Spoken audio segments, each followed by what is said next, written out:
Përshëndetje, do vazhdoj me shpjegimin e platformës së GitHubit. Besoj që e kemi shpjeguar edhe në orën e mësimit që GitHubi është një platformë bashkëpunimi dhe menaxhimi për pjesën e projekteve softwareike, na jep mundësi të punojmë me ekipe të mëdha pune dhe me ekipe edhe ndërkombëtare, por gjithashtu ka një përdorim edhe për zhvilluesit individual, të cilët mund të krijojnë një hapësirë për organizimin dhe menaxhimin e projekteve të tyre softwareike. Këto projekte mund të jenë projekte shkolle, mund të jenë projekte individuale ose projekte biznesi. Tani, unë si fillim do të logohem në accountin tim në GitHub. GitHub është shumë i thjeshtë për të krijuar një llogari. Mund të hapim një account, një sign up for GitHub. Mjafton një adresë emaili unike për këtë platformë, është që për çdo adresë emaili ka vetëm një account GitHub, nuk lejohet që një adresë emaili të krijojë dy GitHub-e. Shumë e rëndësishme gjithashtu është të mbahen mend username dhe password, sepse në momentin në cilin do bëhet lidhja midis Gitit ose repositorit lokal dhe repositorit të krijuar në GitHub, do kërkoj që të kemi një autentikim. Gjithashtu, gjatë kohës që ne kërkojmë t'i kalojmë të materiale në GitHub, duhet të jemi të lidhur me internetin. Unë tashmë e kam krijuar llogarinë, mund të logohem dhe ajo çfarë është shumë interesante ose shumë e vlefshme për të përmendur është që GitHubi ka dy repository ose dy depozita. Përmes një ne mund të krijojmë një depozit publike ose private. Publike do të thotë që materialet tona ose të gjithë fajlat e programit ton janë të aksesueshëm nga persona publik dhe mund të jenë edhe të modifikueshëm, ndërsa në rast se i bëjmë privat, ne zgjedhim persona të cilët mund t'i shohin ose mund të ndërhyjnë në fajlat ton.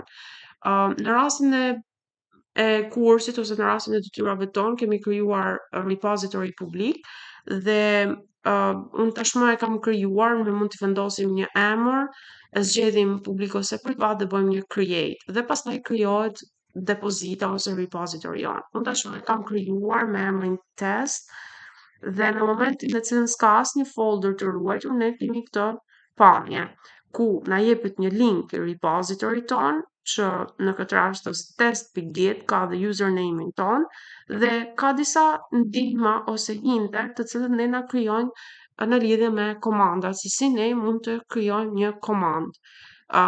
Ose se si ne mund të menaxhojmë situata të ndryshme përmes command line-it dhe krijimit të komandave të reja. Atëherë,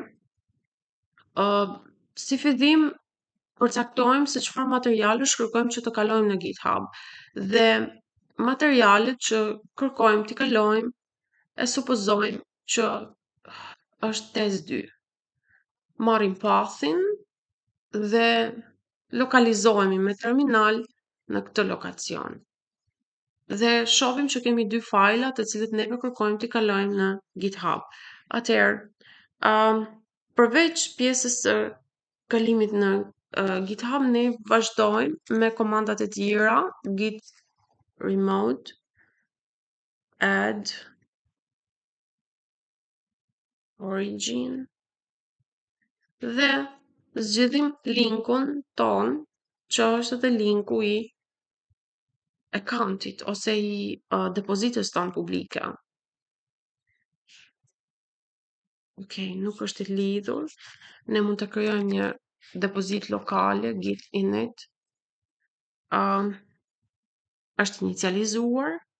Pastaj mund të bëjmë një git status, thjesht për të parë për kuriozitet, shikojmë që kemi dy fajla të pashtuar, i shtojmë të dy fajlat me git add, tashmë kanë kaluar në fazën staging dhe me një git commit, me një mesazh shtim fajli, i kemi shtim fajli.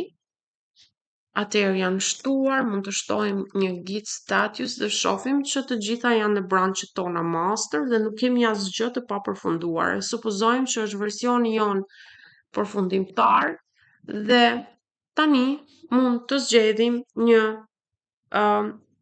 git remote, ju e keni të shkruar dhe në këtë pjesë të kodit, që do të thotë është komanda parë.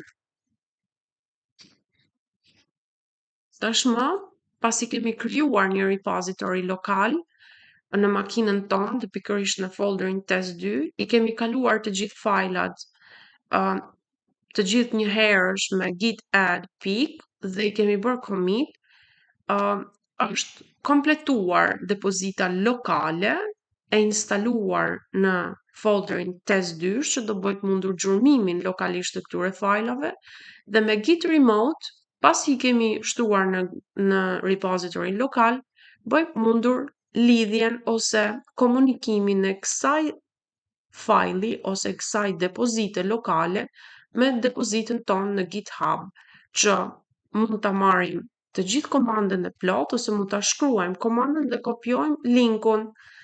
Pasi ka kaluar pasi është bërë lidhja më saktë në Git Remote, ne kemi mundësi të krijojmë një branch main dhe ekzekutojmë komandat tona. Pasi është krijuar dhe git branchi, ne bëjmë një push. Çfarë do të thotë push? Push do të thotë që ne do i kalojmë nga depozita lokale drejt depozitës që ndodhet në platformën tonë në GitHub. Dhe ne shohim që kemi marrë një informacion të tillë që branchi jon ose depozita jonë tashmë ka kaluar. Në qoftë se ne bëjmë një refresh, ne shohim që tashmë në depozitën tonë ose në repositorin tonë test lokal kemi praktikisht dy fajla të cilët kanë komentin commit dhe kanë komentin e commitit shtim file dhe që janë shtuar në repositorin tonë, pikërisht duke i tërhequr nga repository lokal i makinës tonë që ishte i vendosur në vendodhjen test. Tashmë ne shohim që ka kaluar me sukses dhe ka një branch që është main, është branchi main, ashtu siç e krijuam në frak branchin, dhe ne mund të shtojmë edhe një readme që në rastin e klasës unë kam shpjeguar që është një fajl përshkrues i projektit, kur ne në readme përcaktojmë titullin e projektit, personat bashkëpunues, një informacion mbi instalimin ose një prezantim të projektit tonë në readme. Kjo është pjesa e parë e prezantimit të këtij program, të kësaj pjese të GitHubit, ku ne mund të kalojmë fajla nga Giti në GitHub përmes komandave git push.